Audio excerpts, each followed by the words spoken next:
అవునండి. మీరెవరండి? నేను జయానండి. సుమన్ టీవీ అందమైన జీవితం ప్రోగ్రామ్ నుంచి కాల్ చేస్తున్నాను. నాతో పాటు డాక్టర్ గారు కళ్యాణ్ చక్రవర్తి గారు ఉన్నారండి. Thank you madam. మరి డాక్టర్ గారితో మాట్లాడతారా? ఒకసారి మీ సమస్యను చెప్తారా? చెప్తాను మేడం. ఓకే. నమస్తే జ్యోతి గారు. నమస్తే సార్. సార్ మీరంటే నాకు చాలా అభిమానం సార్. థ్యాంక్ యూ నిజంగా. థ్యాంక్ యూ అమ్మ. చెప్పండి అమ్మ సమస్య ఏంటో. సార్ మా అమ్మ సమస్య. ఏంటి ఆవిడ సమస్య? మా అమ్మగారికి 70 సంవత్సరాలు సార్. 70. నేను మా అన్నయ్య ఉంటాం సార్. మా అన్నయ్యకి మ్యారేజ్ అయింది సార్. అన్నయ్య లవ్ మ్యారేజ్ చేసుకున్నాడు సార్. మా అన్నయ్య హైదరాబాద్ లో సాఫ్ట్వేర్ ఎంప్లాయ్ సార్. ఓకే. అయితే మా అమ్మని మా వదిన సరిగా చూసుకోవట్లేదు సార్. నాన్నగారండి, మీ నాన్నగారి పరిస్థితి ఏంటి? ఆయన ఏం మా చేస్తుంటారు? నాన్నగారు గవర్నమెంట్ ఎంప్లాయ్ సార్. చనిపోయారు సార్. 10 years అవుతుంది. మీకు మ్యారేజ్ అయిందా? ఆ మ్యారేజ్ ఒక బాబు సార్. మీరు ఎక్కడుంటారు? మాది గుంటూరు మేడం. అన్నయ్య పెళ్ళి ఎంతకాలం అయింది? అంటే నాన్నగారు చనిపోకముందే అన్నయ్య పెళ్ళి అయిందా? అవును సార్. ఆ తర్వాత అమ్మ ఎక్కడుంది? ఇక్కడ అమ్మ అన్నయ్య దగ్గరే ఉంటుంది సార్. హైదరాబాద్ వచ్చేసింది. హైదరాబాద్ వచ్చి అన్నయ్య దగ్గరే ఉంటుంది. ఫస్ట్ లో బాగానే చూసుకుంది సార్. నాకు ఉండే కొంత అమ్మని చూసుకోకుండా, అన్నం పెట్టకుండా, ఎలా పెడితే అలా తిట్టడం, బట్టలు వాష్ చేయకుండా ఉండటం, చీదరించుకోవటం, వాళ్ళు తిన్న తర్వాత అన్నం పెట్టడం. ఎవరు ఇదంతా? వదిన సార్. వదిన. వదిన సార్. అన్నయ్య ముందు ఏమన్నా అన్ని పెట్టినట్టుగా చాలా ఇదిగా ఉంటుంది సార్. అన్నయ్య ఆఫీస్కి వెళ్ళిపోగానే ఇంకా టార్చర్ చూపిస్తుంది సార్ మమ్మీకి. మరి అమ్మ ఏమన్నా తప్పుగా ఉందేమో అంటే? లేదు సార్. అమ్మ చాలా బాగా చూసుకుని సార్ వదిన్ని. చాలా అంటే మాకన్నా ఎక్కువగా మా వదిన్నే చూసుకుని సార్. చాలా బాగా. అమ్మ ఆ తల్లి కడుపుని పుట్టిన బిడ్డ కాబట్టి మీ అమ్మగారికి ఇచ్చే గౌరవం, ఆ రెస్పెక్ట్ మీరు ఇస్తారు. కానీ వదిన ఏమన్నా ఇబ్బంది పడుతుందేమో, అది కూడా నీ చెవున పడి ఉంటది కదా.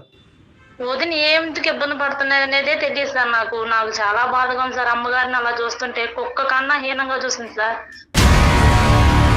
కుక్కకైనా అన్నం పెడుతుంది కానీ మా అమ్మకి అసలు అన్నమే పెట్టట్లేదు సార్. ఏంటమ్మా అంటే అమ్మ నీకు చెప్పుకున్న లిస్ట్ ఆఫ్ ప్రాబ్లమ్స్ ఏంటమ్మా? వదిన దగ్గర నుంచి వచ్చే సమస్యలు ఏమని చెప్తుంది? ఒకటి అన్నయ్య అమ్మ ఏం చెప్పదు సార్. అది అడగంగా ఏడుస్తున్నారు. అమ్మని అడిగితే వదిన ఇట్లా చేస్తుందమ్మనే చెప్పింది సార్. అక్కడి నుంచి నా మనసులాగలేదు సార్. అన్నం పెట్టదు సార్. బట్టలు వాష్ చేయదు. అసలు ఎట్లా పడితే అలా తిట్టిద్ది. వాళ్ళ అమ్మ వాళ్ళు వస్తే వాళ్ళని బాగా చూసుకుని సార్. వాళ్ళు తిని అన్ని ఏమో పెట్టిస్తారు. తర్వాత ఎప్పుడు ఒక్కోసారి అన్నం పెట్టకుండా వాటర్ తాగి పడుకున్న రోజులు ఉన్నాయి సార్. మా అమ్మ ఇవన్నీ తలుచుకుంటే బాధగా ఉంది సార్ నాకు. అన్నయ్యకి తెలీదా ఇవన్నీ? అన్నయ్యకి తెలియదు మేడం. నేను చెప్పినా గానీ అన్నయ్య వింటలేదు సార్. మా మొత్తం మా వదిన వైకుంలో పడిపోయాడు సార్. అటు ఇటు కాకుండా ముందు నువ్వు వెనకట్ల పోయి బిజినెస్ ఏమవుతుంది. ఇప్పుడు మరి నువ్వు తెచ్చుకుని పెట్టుకోవడానికి అవకాశం ఉందా ఏమన్నా? సార్ నేను తీసుకొచ్చుకుంటానంటే మా అమ్మ రానంటాను సార్. వద్దు అల్లుడు ముందుల పరువు పోయిద్ది, నేను రాను, ఇక్కడే ఉంటానంటాను సార్. అమ్మకి నా తరపున పింఛన్ వచ్చింది సార్. ఆస్తి మొత్తం అన్నయ్య పేరుని పెట్టింది సార్. ప్రతి నెల పింఛన్ అన్నయ్య వాళ్ళకే ఇచ్చింది సార్. అయ్యో. అన్ని అమ్మ వాళ్ళకే ఇచ్చింది. కానీ అమ్మని ఎందుకు అలా చూస్తుందో అర్థం కావట్లేదు సార్. అన్నయ్య వాళ్ళకి పిల్లలు ఉన్నారండి? ఉన్నారండి. 2 ఆడపిల్లండి. మరి పిల్లలు వాళ్ళు ఎలా ఉంటారు అమ్మతో, వాళ్ళ నాయనమ్మతో? వాళ్ళు చిన్నపిల్లలు మేడం. వాళ్ళకి ఏం తెలిసింది? అమ్మకు ఆరోగ్యం బాగుండి అమ్మ మానసిక స్థైర్యంతో ఉండగలిగితే కనుక ఈ నరకాన్ని 10 సంవత్సరాల పాటు అనుభవించే బదులు ఆ పెన్షన్ తో సొంతంగా వెళ్ళి గుంటూరులో ఉండటం బెటరేమోగా. రానంటాను సార్. నేను రాను, అన్నయ్యని వదిలిపెట్టి కొట్టినా తిట్టినా నేను అన్నయ్య దగ్గరే ఉంటాను అని చెప్పి ఇంకా అన్నయ్య దగ్గరే ఉంటుంది సార్. నేను రమ్మంటే రానంటుంది. వదిన అంత టార్చర్ పెట్టినా వదిన దగ్గరే ఉంటుంది. ఒక వదిన అంటే తోసేసింది సార్. తోసేస్తే చేయికి దెబ్బ కూడా తగిలింది. అయ్యో. మీ వదిన ఏమంటుందమ్మా మీ అమ్మగారి గురించి? వదినకి ఇష్టం లేదంట సార్. మీరు తీసుకెళ్ళి దగ్గర పెట్టుకోవచ్చు. మరి పెన్షన్ డబ్బులు అప్పుడు మరి పెన్షన్ డబ్బులు ఉండవు కదా? లేకపోయినా పర్వాలేదంటనా? లేకపోయినా పర్వాలా? లేకపోయినా పర్వాలేదు అంటుంది సార్. అదే ఆ పెన్షన్ డబ్బులు వాళ్ళు సండే బిర్యానీకి ఉపయోగపడుతున్నాయేమో. అదేమో వాళ్ళకి పెద్ద లెక్కలో. అసలు మీ వదిన గారు అమ్మ మీద ఏం కంప్లైంట్స్ చెప్తున్నారు? నాకంటూ కంప్లైంట్ ఏం చెప్పట్లేదు సార్. నేను అడిగిన దానికి మీ అమ్మ నువ్వు తీసుకెళ్ళిపో, నీ దగ్గర పెట్టుకో అనే అదే పాట. ఆవిడని ఇంట్లోంచి మెడపట్టుకుని గెంటేయాలి. గెంటేస్తే కనుక రోడ్డు మీద పడేయలేరు. మళ్ళీ పరువు ప్రతిష్ఠ కూడా కాపాడాలి కదా వీళ్ళు. సో నీ ఇంటికి పట్టుకోమంటుంది అది. మరి మీరు అన్నయ్యతో మాట్లాడారా? ఎందుకు మీ అమ్మకేనో వదినికి ఎందుకు పడట్లా, సమస్య ఎక్కడ ఏంటి అని అన్నయ్యతో మీరేమైనా మాట్లాడారా? మాట్లాడాను సార్. అన్నయ్య అంతా వదిన మైకంలో పడిపోయి వదిన అలా చేయదు అనే మాటలోనే ఉన్నాడు సార్. సో దీన్ని బట్టి మనకు అర్థమయ్యేది ఏంటంటే పూర్తిగా మీ అన్నయ్యకి తెలియపోవటం ఏమి కాదు. మీకు అన్నయ్య ఎదుర్కొంటే జరగట్లేదు కానీ మీ అన్నయ్యకి చాలా వరకు అంశాలు తెలుసు. తల్లిని ఇలా బాధపడుతున్నారని చెప్పి తెలుసు మీ అన్నయ్యకి. ఇక్కడ తప్పు ఎవరిదన్నా ఉందంటే బయట నుంచి వచ్చిన ఆడపిల్లది కాదు, మీ అన్నది తప్పు. మీ అన్నకి గడ్డి పెట్టాలి నువ్వు, మేము పెట్టడం కాదు. మాట్లాడాను మాట్లాడాను సార్, నువ్వు ఇలా మాట్లాడే పని అయితే మా ఇంటి ముందులో కూడా నువ్వు రాగాకు. మీ వదిన మీ అమ్మని ఎంత బాగా చూసుకుంటుందో నాకు తెలుసు. ఏం కొంపతీసి ఇతను కూడా అంటున్నాడా పట్టుకుపోయి నీ దగ్గర పెట్టుకో అమ్మనని? అన్నయ్య అనలేదు కానీ ఆ వదిన అంటుంది సార్. నేను ఆ మాట చెబితే మాత్రం అన్నయ్య వదిన అనగాకు, వదిన బాగా చూసుకుంటుంది. వదిన అనకూడదే, అమ్మని అనొచ్చు. మాట అనకూడదు. అమ్మ చేతులు ఎరగొట్టచ్చు, అమ్మని గట్టిగా చేతితో గెంటేయచ్చు, కానీ వదిన మాత్రం అన్నయ్య అనకూడదు. ముందల అమ్మ వదిన బాగా యాక్టింగ్ చేసి సార్, బాగా చూసుకున్నట్టుగా ఒక రోజు యాక్ట్ అన్నం పెట్టడం గానీ. ఒక్క రోజు యాక్ట్ చేయగలుగుతారు, 2 రోజులు, 10 రోజులు, సంవత్సరం, ఇన్ని సంవత్సరాల నుంచి ఎలా యాక్ట్ చేస్తారమ్మా? ఆవిడ క్యారెక్టర్ అది.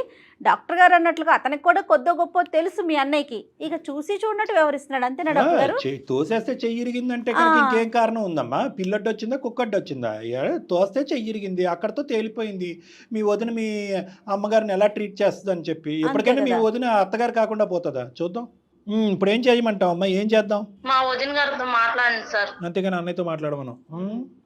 మీ అన్నయ్య ఇక్కడ దేవుడు అనే స్థానంలో పెట్టేసావు, వదిన ఏమొచ్చి దెయ్యం స్థానంలో పెట్టేసావు. ఇప్పుడు నువ్వు మీ అన్నయ్య నువ్వు కాపాడేసుకుంటున్నావు. ఒక్కసారి మా వదినతో మాట్లాడండి సార్, ఆ క్యారెక్టర్ ఎలాంటిదో ఆ మాట తీరు మీకే అర్థమైంది సార్. సరే సరే కలపండి అమ్మా. ఆవిడ పేరేంటి? రమ్య సార్. కలపమ్మా. ఓకే సార్, కలుపుతున్నా. దయచేసి లైన్ లో వేచి ఉండండి. आपका कॉल होल्ड पर है. लाइन पर. హలో. వదిన ఏం చేస్తున్నావు? ఇంట్లోనే ఉన్నా. అన్నయ్య లేడా? లేదు, డ్యూటీకి వెళ్ళండి, ఇంకా రాలేదు. పిల్లలు ఏం చేస్తున్నారు వదిన? పిల్లలు ఆడుకుంటారు. అమ్మ? మీ అమ్మ మరి ఏం చేస్తుందో. ఫోన్ చేసినావు? ఏం లేదు వదిన, అమ్మ గురించి మాట్లాడదామని ఫోన్ చేశాను. ఏం మాట్లాడతావు అమ్మ గురించి? ఏమైంది మీ అమ్మకి? బాగానే తింటుంది ఉంటుంది కదా. అలా అలా మాట్లాడతారు ఏంటి వదిన? మరి ఏం పని? ఇన్ని రోజుల నుంచి నేను పని ఇప్పుడే వచ్చిన మీ అమ్మతోటి. నాతో ఏం పని? ఎందుకు చేసినావు? మీ ఇద్దరి మధ్య ఏం జరుగుతుంది వదిన? అమ్మ మధ్య ఏం జరుగుతుంది? మా ఇద్దరి మధ్యలో ఏం జరుగుతుంది? ఏం జరగట్లేదు. ఎందుకు గొడవలు అవుతున్నాయి వదిన? అయితే ఎందుకైతుంది గొడవ? నీకే అమ్మ ఎందుకు బాధపడుతుంది? ఏమన్నా చెప్పిందే మరి ఎందుకు బాధపడుతుంది? ఏమైంది మీ అమ్మకి? ఏం తక్కువైంది? అమ్మని సరిగా చూసుకోవట్లేదని బాధపడుతుంది అమ్మ. ఎప్పుడన్నది అమ్మని ఎందుకు సరిగా చూసుకోవట్లేదు? ఏం తింటుంది మరి మీ అమ్మ నేను చూసుకోకపోతే? అన్నం పెట్టట్లేదంట. నువ్వు చూసినావు అన్నం పెట్టట్లేదని? నువ్వు పెడుతున్నావా వచ్చి? వదిన అమ్మ ఎలా చూసుకుందో నీకు తెలీదా? ఏం చూసుకుంది? డెలివరీ టైంలో ఎలా చూసుకుంది నిన్ను తెలీదా నీకు? చూసుకున్నా. నాకన్నా ఎక్కువగా మిమ్మల్ని ఎంత బాగా చూసుకుంది వదిన. నేను కూడా చూసుకున్నా. ఏం చూసుకున్నావు వదిన? కుక్క కన్నా హీనంగా అన్నం పెట్టవా చూసుకోవటం అంటే? నువ్వు నీ అత్తగారికి దగ్గర ఉన్నావు. నేను నా అత్తగారి దగ్గర ఉన్న నా అత్తను అమ్మలాగే చూసుకుంటున్నాను వదిన. నీలాగా టార్చర్ పెట్టట్లేదు, నీలాగా అన్నం పెట్టకుండా ఉండట్లేదు, నీలాగా తోలేదు వదిన. నేను పెట్టాను అన్నం. ఎందుకు పెట్టు? ఏం చేసింది మా అమ్మ చెప్పు? ఎందుకు పెట్టాలి చెప్పు? ఏం చేసింది తక్కువ? నీకేం తక్కువ చేసింది? మీకేం ఇవ్వలేదు. అదే నీకేమని చెప్పిందో మరి, అందుకే నేను ఎందుకు పెట్టాలి చెప్పు. మీ ఇంటికి మీ అమ్మలు రాగానే అంత బాగా చూసుకుంటున్నావు, అమ్మని చూస్తే వాళ్ళు తిన్న ఎంగిలి అమ్మకి బాగానే చూసుకుంటే మీ అమ్మ ఉంది, లేకపోతే ఉండదు. ఇప్పుడు మీ అమ్మ ఎంత, మా అమ్మ కూడా అంతే కదనా? మా అమ్మ మాకన్నా ఎక్కువగా నిన్ను చూసుకుంది. ఇంకా నీకంత ప్రేమ ఉంటే మీ అమ్మ నువ్వు తీసుకుపోయి నువ్వు పెంచుకో. నేను తీసుకెళ్తాను వదిన. అమ్మ నా కాడికి రానంటుంది కదా. ఆస్తి మొత్తం అన్నయ్య పేరు పింఛన్ మొత్తం అన్నయ్యకి ఇస్తాను, నీ కాడికి నేను అలా వచ్చి ఉండేదమ్మా అంటుంది. నా కూతురు నా మనవాడు నా మనవరాలు అన్నప్పుడు నువ్వే తీసుకెళ్ళి నువ్వే పెట్టుకో, నేనేందుకు పెడతా? ఆస్తి అంతా మీకే ఇచ్చింది, పింఛన్ అంతా మీకే ఇస్తుంది. కాదు, నాకు అసలు ఆమంటేనే నచ్చదు. ఎంత రాక్షసత్వం నచ్చదంట.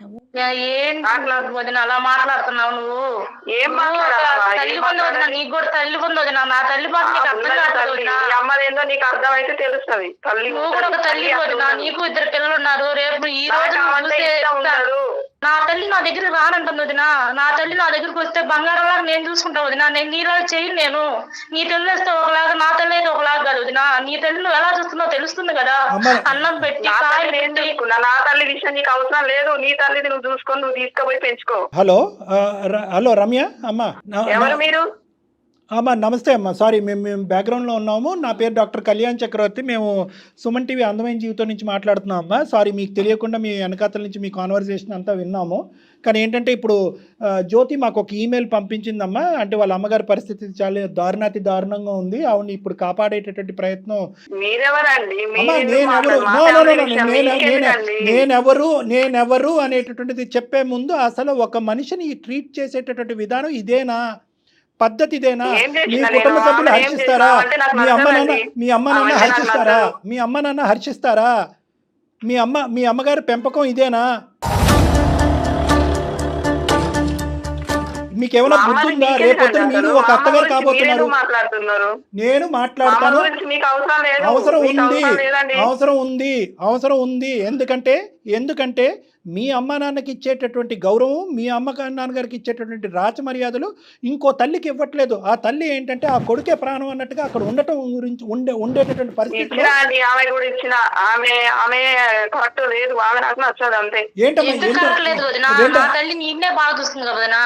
అమ్మ జ్యోతి, ఆవిడకి ఏం అర్థం కాదు. పురుట్లు పోయటాలు. అమ్మ ఒక్క నిమిషం జ్యోతి, ఆవిడికి నిన్నే బాగా చూసుకుంది, దగ్గరుండి నీకు పురుడు పోసింది, మీ తల్లిని ఇలా ట్రీట్ చేయట్లేదు కదా అనేటటువంటి అంశాలు ఏమీ ఆవిడ బ్రెయిన్కి చేరట్లేదు. ఆవిడ అసలు మీ అమ్మగారి గురించి ఏం చెప్తారో ఒక 2 నిమిషాలు విందాం. కష్టం ఏంటమ్మా చెప్పమ్మా? పెన్షన్ తీసుకుంటున్నారుగా, ఆవిడ పెన్షన్ మీరు తీసుకుంటున్నారు కదా, మొత్తం ఆస్తంతా తీసేసుకున్నారుగా. ఏం తీసుకున్నాం? ఏమి ఇచ్చింది? అందరు ఇచ్చినట్టు ఆమె ఇచ్చింది. ఆమె ఏమి ఇచ్చింది? మాకు చూడాలి కదా. అసలు ఆవిడతో మీరు ఏం సమస్యలు ఎదుర్కొంటున్నారు అది చెప్పండి ముందు. ఇస్తేనే చూస్తారమ్మా, ఇస్తేనే చూస్తారా? ఎల్లకాలం బతికేస్తారా మీరు? 450 సంవత్సరాలు మీరు ఎప్పటికైనా అత్తగారు కాకపోతారా? ఆవిడ దగ్గర నుంచి వచ్చే కష్టం ఏంటి? ఈ రోజు ఇప్పటికి నువ్వు మెడపట్టుకుని బయటకు గెంటేస్తాను అంటున్నావు. కూతురి దగ్గర వెళ్ళి ఉండలేక కాదు. కూతురి దగ్గర ఉంటే కనుక పరువు తక్కువ ఉంటుంది. అల్లుడి గారి దగ్గర ఉంటాం అన్నది కరెక్ట్ కాదు. నా కొడుకు దగ్గర నేను ఉండటం అనేది నా హక్కు అన్నగా ఒక తల్లి భావిస్తుంది. ఆ భావన తప్ప ఏంటమ్మా మీ అత్తగారి దగ్గర నా దగ్గర అవసరం లేదండి. వాళ్ళ కూతురు దగ్గరికి వెళ్ళమనండి, వాళ్ళ కూతురే పెట్టింది. నాకు అవసరం లేదు, పెట్టానండి. కాదు ఏంటి నీ సమస్య ఏంటి? ఆ పెద్ద ఆవిడ దగ్గర నుంచి నచ్చదు అంతే. ఎందుకు నచ్చదమ్మా? మీ అమ్మ నచ్చుతున్నప్పుడు మీ అత్తగారు ఎందుకు నచ్చదు? వ్యవహారం నచ్చదా? ప్రవర్తన నచ్చదా? ఏం నచ్చదు నీకు? నా కూతురు, నా అల్లుడు, నా మనవాడు అంటే మేమంటే మేము కాదా? నా పిల్లలు కాదా? నా భర్త కాదా? ఏం చేసేస్తుందమ్మా అల్లుడికి కూతురుకి ఆవిడ? నాకు తెలియక అడుగుతాను. అంటే మీ ఉద్దేశం ఏంటంటే ఆవిడ ఇక్కడ భోజనం చేస్తుంది, పెట్టుబడి అంతా అక్కడ పెడుతుందనా? ఏం పెట్టేసింది? ఏ రాజకీయాలు ఇచ్చేసింది అక్కడ? సార్ ఆస్తి మొత్తం అన్నయ్య పైన రాసింది సార్. ప్రతి నెల పింఛన్ మా అన్నయ్య వదిన తీసుకుంటున్నారు సార్. నాకేం పెట్టింది సార్? కూతురు కన్నా ఏంటమ్మా ఆవిడ పెట్టేది ఏంటమ్మా? ఆవిడ అక్కడ పెట్టేది ఏంటి? అంత దూరంలో వీళ్ళు ఎక్కడో గుంటూరులో ఉంటారు, ఆవిడేమో హైదరాబాద్ లో. నా మీద కూడా ప్రేమ చూపించాలి కదండి. నేను వాళ్ళ కూతురు లెక్క అన్నప్పుడు వాళ్ళ మీద ప్రేమ చూపించినప్పుడు వాళ్ళతోనే ఉండాలి. నేనెందుకు పెడతాను? నేనెందుకు చూస్తాను? అమ్మ మీరు ఒకటమ్మా, మీకు కారణాలు లేకపోతే, కారణాలు కనిపించకపోతే, కారణాలు లేవు, కారణాలు కనిపించట్లేదు, ఆ మనిషిని చూస్తేనే నాకు ఏవగింపు, అసహ్యం కలుగుతుంది, బయట పొమ్మనండి అని చెప్పు. అంతేగాని కూతురు మీద ఉంది, కూతురు పిల్లల మీద ఉంది అని చెప్పి ఏంటమ్మా? ఏం కూతురు మీద ఉంది, ఏం కూతురు పిల్లల మీద ఉంది? ఎందుకు ఇలా అల్లుకుంటారు? ఎందుకు కథలు? నేను పిల్లల్ని ఏమన్నా చేదరించుకుందా, అసహించుకుందా, నిన్నేమన్నా ఒక మాట అందా? తిండి పెట్టావమ్మా? అట్లీస్ట్ 2 పూటలన్నా కడుపు నిండా ఆ మహాతల్లికి పెడుతున్నా పెట్టట్లేదని చెప్తుంది. ఆ కూతురికి అన్ని చెప్పుకుంటుంది కదా. అమ్మా నువ్వు ఇందాక నువ్వే అన్నావు, నీ మాటల్లోనే ఉన్నావు. నేను పెట్టను, తీసుకుపో, నీ దగ్గర ఉంచుకో అని చెప్పాను. నీ మాటల్లోనే అన్నావు ఇందాక.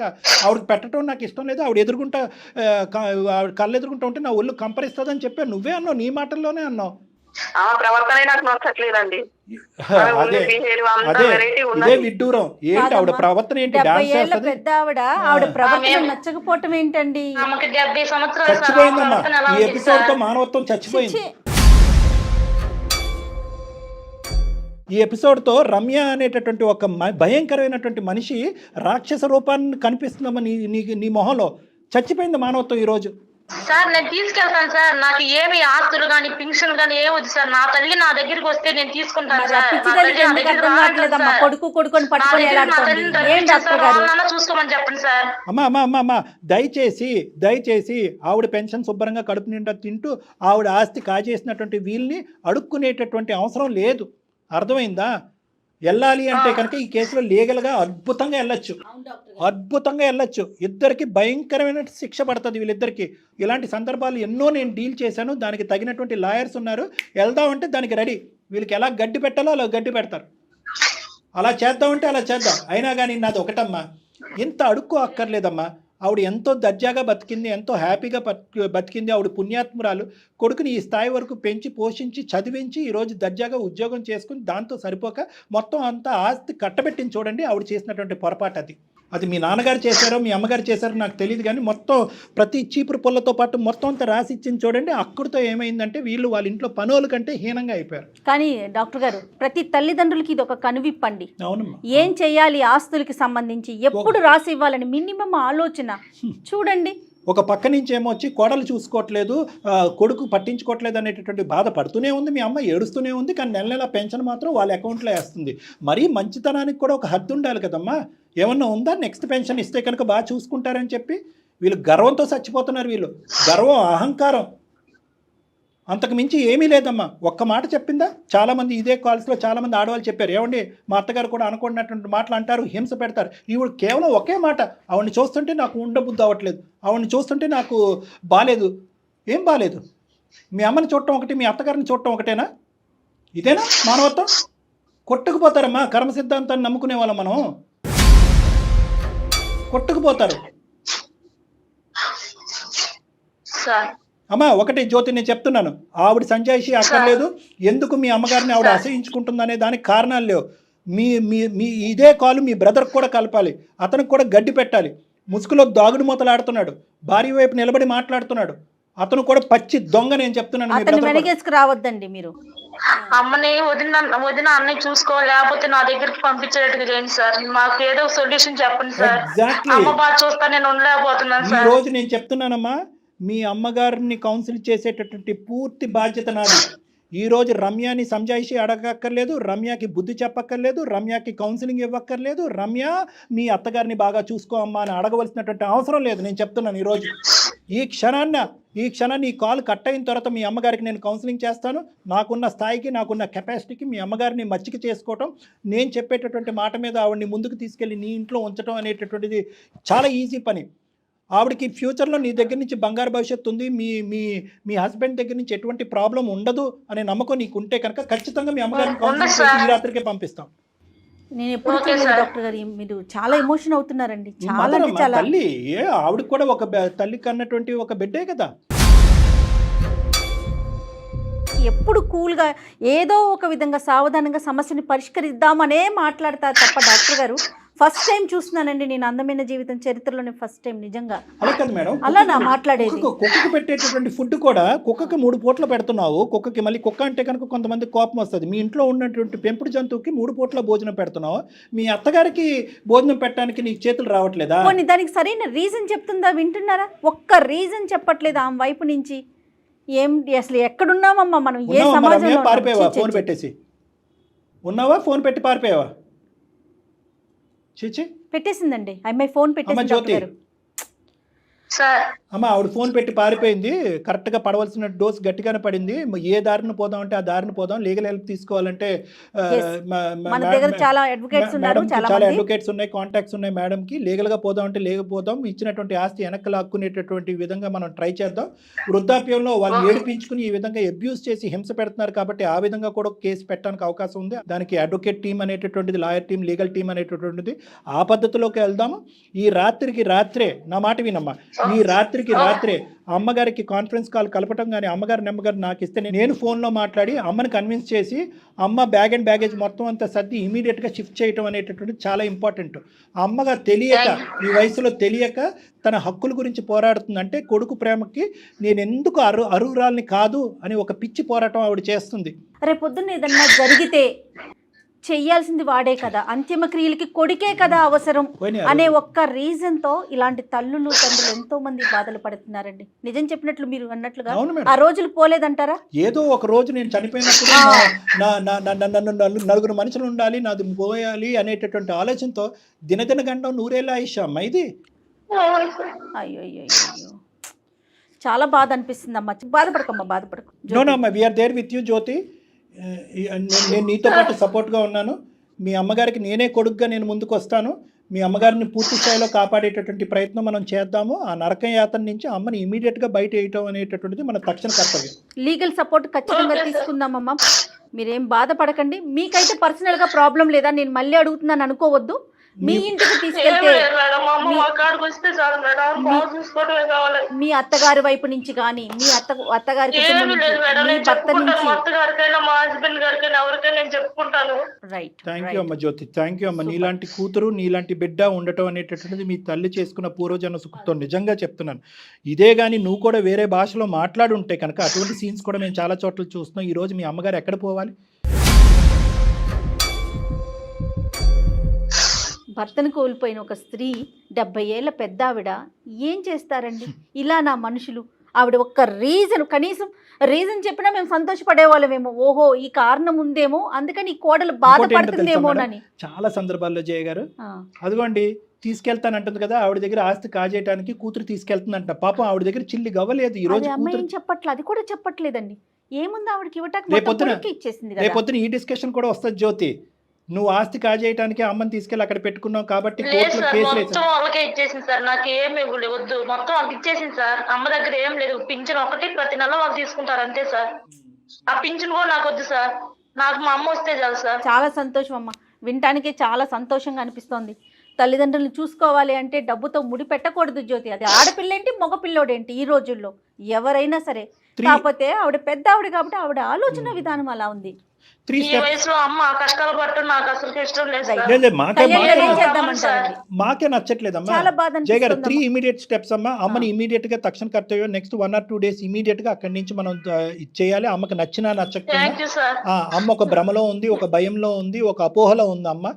అమ్మని అక్కడి నుంచి అంటే కొడుకు ప్రేమ పోతుందేమో అనే భయం, కొడుకు ప్రేమను కొడుకుని వదిలేసి వచ్చేసేవి ఏంటి నువ్వు అనేటటువంటి విధంగా సమాజంలో ఉండేటటువంటి ఒక అభద్రత, ఇలా రకరకాలు ఉన్నాయి అమ్మకి. అవన్నీ క్లియర్ చేయడానికి నేను రెడీగా ఉన్నాను. అమ్మకి కౌన్సిలింగ్ చేస్తాను, అమ్మని మనసు మారుస్తాను, అమ్మని అక్కడి నుంచి తీసుకెళ్లే ప్రయత్నం మనం చేద్దాం. నువ్వు మీ ఇంట్లో అన్ని ఏర్పాట్లు చేసుకో, అమ్మ సానుకూలంగా హ్యాపీగా ఉండేటటువంటి విధంగా మీ ఇంట్లో ప్రయత్నం చేయాలి. నెంబర్ 1. నెంబర్ 2, మనం ఏంటంటే ఆస్తిపరమైనటువంటి అంశాలు ముందుకు ఎలా తీసుకెళ్ళాలి, అది కూడా మీ అమ్మగారికి ఇష్టమైతేనే మనం ముందుకెళ్దాం. అమ్మ ఇక్కడతో చాలమ్మ ఇంకా ముందుకు పోవద్దు అని చెప్పి ఆ పెద్ద ఆవిడ అంటే కనుక మనం ముందుకు వెళ్ళలేం. లేదు వాళ్ళకి సరైనటువంటి శాస్తి జరగాలి అనే ఆలోచన అమ్మకు ఉంటే కనుక అప్పుడు మేము లీగల్గా సపోర్ట్ ఇచ్చి ఆ ఆస్తి వెనక్కి లాక్కోవాలి, వీళ్ళు చేసినటువంటి హింసకి ఎటువంటి శిక్ష పడాలి అనే విధంగా కూడా మనం లీగల్ హెల్ప్ తీసుకుందాం. ఇది నెంబర్ 2. నెంబర్ 3, ఒకప్పుడు అమ్మ మీ బ్రదర్ కానీ మీ వదినలో కానీ ఈరోజు మనం మాట్లాడటం వల్ల కానీ రానున్న రోజుల్లో కానీ మేము మారిపోయాము, మాకు ఏదో తెలివితేటలు వచ్చినాయి, మాకు ఆలోచన పెరిగింది, రా అమ్మ అని వెనక్కి తీసుకెళ్తే ఇక్కడ మీ అమ్మగారిది పై చేయి ఉండాలి. ఆ విధంగా కూడా అమ్మని ప్రిపేర్ చేయాలి. ఎందుకంటే సమాజంలో చాలామంది గడ్డి పెట్టే ఉంటారు. వృద్ధాప్యంలో ఉండి భర్త చనిపోయినటువంటి ఆవిడని రోడ్డు మీద వేసారంటారా, కూతురు ఇంట్లో పెడుతున్నారా అని గడ్డి పెట్టేటటువంటి పెద్ద మనుషులు ఉంటారు సమాజంలో. అలా మాట్లాడినప్పుడు అప్పుడు అమ్మది పై చేయి ఉండాలి. పోండ్రా, మీ అవసరం ఉన్నంతకాలం నన్ను అక్కడ ఉంచుకున్నారు, మీ అవసరం తీరిన తర్వాత నన్ను రోడ్డు మీద వేశారు, ఇప్పుడు మళ్ళీ వెల్కమ్ అంటారా సమాజం గురించి అని చెప్పి మీ అమ్మగారి పై చేయిగా మాట్లాడేటటువంటి పరిస్థితికి మీ అమ్మగారిని తీసుకెళ్ళాలి ఈరోజు.